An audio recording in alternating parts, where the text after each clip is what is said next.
Os atributos de Deus. A. W. Pink. A santidade de Deus. Quem te não temerá ao Senhor e não magnificará o teu nome, porque só tu és santo. Apocalipse 15, versículo 4. Somente Ele é independente, infinita e imutavelmente santo. Muitas vezes, Ele é intitulado o Santo nas Escrituras. Assim, porque nele se acha a soma total de todas as excelências morais. Ele é pureza absoluta, que nem mesmo a sombra do pecado mancha. Deus é luz. 1 João 1,5. A santidade é a excelência propriamente dita da natureza divina. O grande Deus é glorificado em santidade. Êxodo 15, 11. Daí lermos: Tu és tão puro de olhos, que não podes ver o mal, e a vexação não podes contemplar. Abacuque 1,13. Como o poder de Deus é o oposto da fraqueza inata da criatura, como a sua sabedoria está em contraste com o menor defeito de entendimento ou com a menor insensatez, assim a sua santidade é a própria antítese de toda mancha ou corrupção moral. No passado, Deus designou cantores em Israel para que louvassem a majestade santa, ou na versão utilizada pelo autor, que louvassem a beleza da santidade. 2 Crônicas 20 e 21. O poder é a mão ou braço de Deus, a onisciência, os seus olhos, a misericórdia, suas entranhas, a eternidade, a sua duração, mas a santidade é a sua beleza. S. Charnock. É isto que, acima de tudo, torna-o amorável aos que foram libertos do domínio do pecado. Grande ênfase dada a esta perfeição de Deus. Deus é, com mais frequência, intitulado santo do que onipotente, e é mais exposto por esta parte da sua dignidade do que por qualquer outra. É fixada ao seu nome como um epiteto mais do que qualquer outra.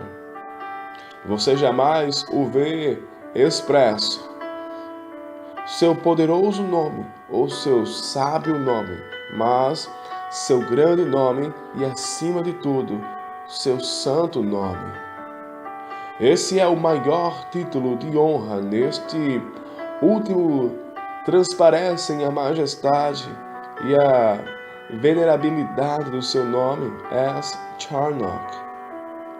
Como nenhuma outra, esta perfeição é celebrada diante do trono do céu, bradando os serafins: Santo, Santo, Santo é o Senhor dos exércitos. Isaías 6:3. Deus mesmo coloca em distinção esta perfeição. Uma vez jurei por minha santidade, que não mentirei a Davi. Salmo 89:35. Deus jura por sua santidade, porque esta é uma expressão do seu ser, expressão mais completa que qualquer outra coisa. Eis porque somos exortados: cantai ao Senhor, vós que sois seus santos, e celebrai a memória da sua santidade. Salmo 34:4. Pode-se dizer que este atributo é transcendental e que, por assim dizer, permeia os demais e lhes dá brilho. É o atributo dos atributos. J. Howe, 1670. Assim lemos sobre a formosura do Senhor, Salmo 27, versículo 4, que não é outra que a beleza da santidade, Salmo 110, versículo 3. Visto que esta excelência parece se colocar acima de todas as outras perfeições de Deus, assim ela constitui a glória dessas. Como é a glória da deidade, assim é a glória de cada uma das perfeições da deidade, como o poder de Deus e a energia das suas perfeições, a sua santidade, é a beleza delas. Como todas seriam fracas sem a onipotência divina para sustentá-las, seriam todas desgraciosas sem a santidade para adorná-las. Se esta se maculasse, todas as demais perderiam a sua honra. Seriam como se o sol perdesse sua luz. No mesmo instante, perderia seu calor, seu poder, sua virtude geradora e vivificante. Como no cristão, a sinceridade é o brilho de todas as graças. Em Deus, a pureza é o esplendor de todos os seus atributos.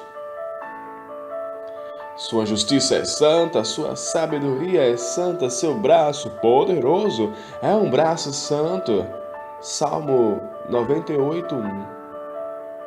Sua verdade, ou palavra, é uma santa palavra. Salmo 105:42. Seu nome, que expressa todos os seus atributos juntos, é santo. Salmo 103:1. A santidade de Deus se manifesta em suas obras. Justo é o Senhor em todos os seus caminhos e santo em todas as suas obras. Salmo 145:17. Nada, senão o que é excelente, pode proceder dele. A santidade é o padrão de todas as suas ações. No princípio, ele declarou que tudo o que tinha feito era muito bom. Gênesis 1:31. E não poderia ter feito o que fez se nisso houvesse algo imperfeito ou impuro. O homem foi feito reto. Eclesiastes 7:29. A imagem e semelhança do seu Criador. Os anjos que caíram foram criados santos, pois se nos diz que não guardaram o seu principado, mas deixaram a sua própria habitação. Judas, versículo 6. Sobre Satanás está escrito: perfeito eras nos teus caminhos desde o dia em que foste criado, até que se achou iniquidade em ti. Ezequiel 28:15. A santidade de Deus se manifesta em sua lei. Essa lei proíbe o pecado em todas as suas variantes, nas suas modalidades mais refinadas e nas mais grosseiras, ou os intentos da mente, como a contaminação do corpo, o desejo secreto, como o ato abertamente praticado. Pelo que lemos, a lei é santa e o mandamento santo, justo e bom. Romanos 7:12. Sim, o mandamento do Senhor é puro e alumia os olhos. O temor do Senhor é limpo e permanece eternamente. Os juízos do Senhor são verdadeiros e justos juntamente. Salmo 19, 8 e 9. A santidade de Deus se manifesta na cruz, de maneira espantosa e, contudo, a mais solene. A expiação demonstra a santidade infinita de Deus e seu ódio ao pecado. Quão odioso para Deus há de ser o pecado a ponto de castigá-lo até ao limite extremo do seu merecimento, quando o imputou ao seu Filho. Nem todos os vasos dos juízos já derramados ou por derramar sobre o mundo ímpio, nem a chama ardente da consciência do pecador, nem a sentença irrevogável pronunciada contra os demônios rebeldes, nem o gemido das criaturas condenadas demonstram o ódio de Deus ao pecado, como o demonstra a ira de Deus derramada sobre o seu Filho. Nunca a santidade divina parece mais bela e mais amorável do que na hora em que o semblante do Salvador ficou por demais desfigurado em meio aos estertores da sua agonia moral. Ele próprio o reconhece no Salmo 22, quando o Senhor afastou dele o seu risonho rosto, ele fincou no coração aguda faca, provocando o seu terrível brado: Deus meu, por que me abandonaste? Ele adora esta perfeição. Tu és santo. Posto que Deus é santo, ele odeia todo e qualquer pecado. Ele ama tudo quanto está em conformidade com as suas leis e detesta tudo que lhes é contrário. Sua palavra declara expressamente: o perverso é abominação para o Senhor. Provérbios 3:32. E ainda: abomináveis são para o Senhor os pensamentos do mal. Provérbios 15:26. Segue-se, pois, que ele necessariamente tem que punir o pecado. Do mesmo modo como o pecado requer a punição por Deus, exige também o seu ódio. Deus perdoa muitas vezes o pecador, nunca, porém, perdoa o pecado. E o pecador só é perdoado com base no fato de que outro levou sobre si o castigo que lhe era devido. Assim, pois, sem derramamento de sangue não há remissão. Hebreus 9:22.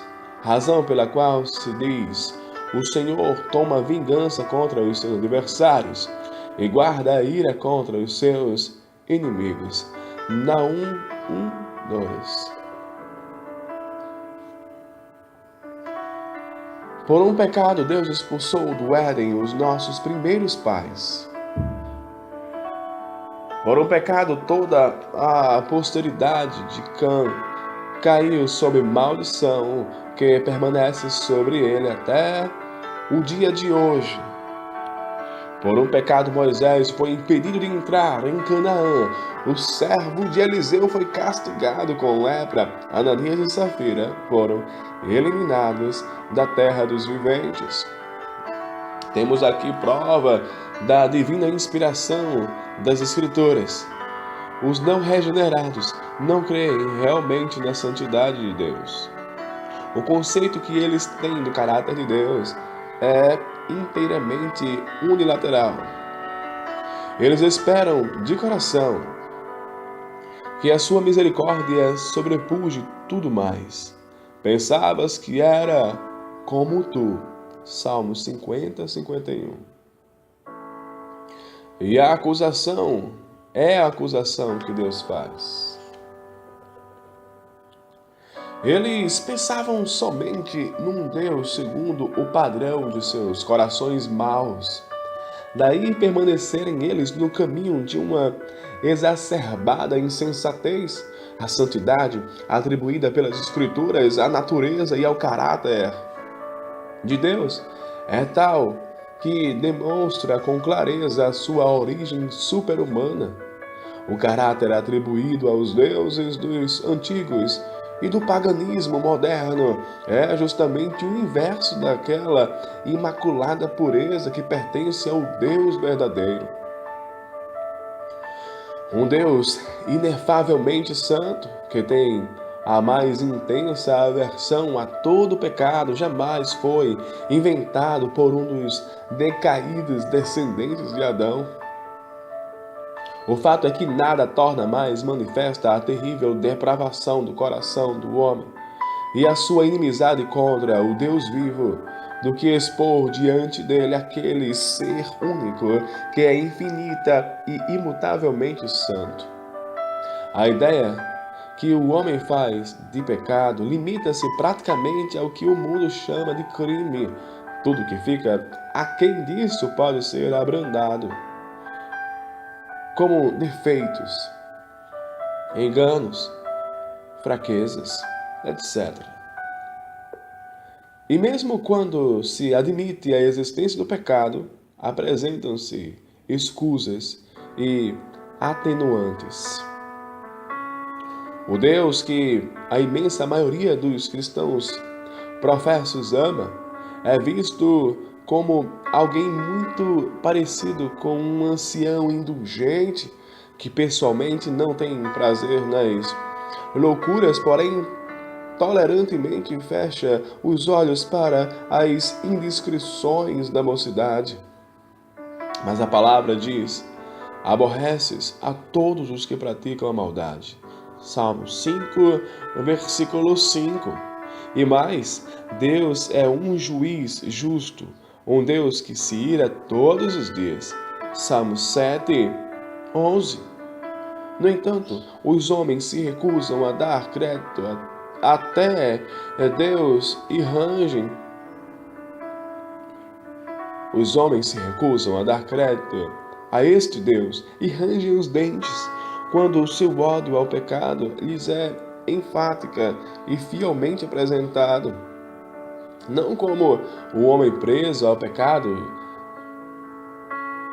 não, como o homem preso ao pecado jamais teria criado o lago de fogo, no qual seria atormentado para todo sempre.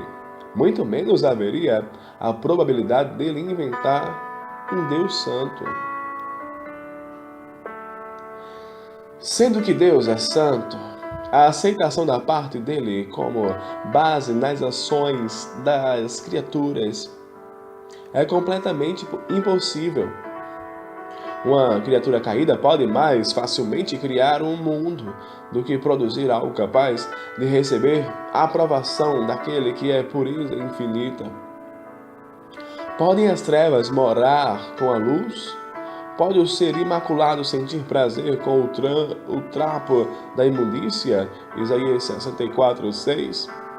O melhor que o homem pecador pode produzir vem manchado. Uma árvore contaminada não pode dar bom fruto.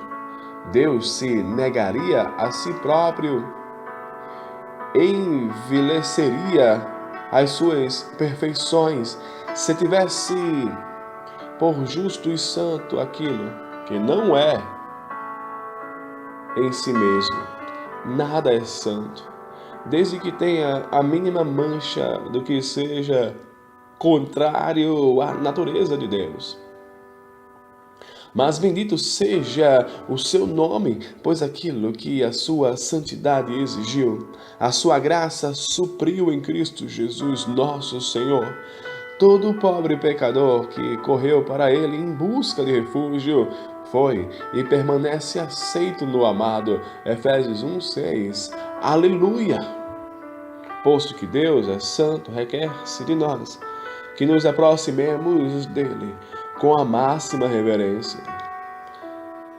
Deus deve ser em extremo tremendo na Assembleia dos Santos e grandemente reverenciado por todos os que o cercam. Salmo 89:7. Portanto, exaltai ao Senhor nosso Deus e prostrai-vos diante do escabelo de seus pés, porque Ele é santo. Salmo 99, 5. Sim, diante do escabelo dos seus pés, na postura da mais profunda humildade, prostrai-vos. Quando Moisés ia aproximar-se da sarça ardente, disse Deus: Tira os teus sapatos de teus pés. Êxodo 3:5. É preciso servi-lo com temor. Salmo 2:11. A exigência que Deus fez a Israel foi: serei santificado naqueles que se cheguem a mim, e serei glorificado diante de todo o povo. Levítico 10:3. Quanto mais tornados de temor ficarmos por sua inefável santidade, mais aceitável será o nosso acesso a Ele. Visto que Deus é santo, devemos querer amoldar-nos a Ele. Seu mandamento é: sede santos, porque eu sou santo. 1 Pedro 1,16. Não somos obrigados a ser onipotentes ou oniscientes como Deus é, mas temos que ser santos, e isto em toda a nossa maneira de viver. 1 Pedro 1,15. Esta é a maneira principal de honrar a Deus. Glorificamos a Deus pelas atitudes de elevada admiração, pelas expressões eloquentes, pelos pomposos serviços de adoração, porém, não tanto como quando aspiramos a conversar com Ele com o espírito livre de mácula e a viver para Ele, vivendo como Ele vive. S. Charnock.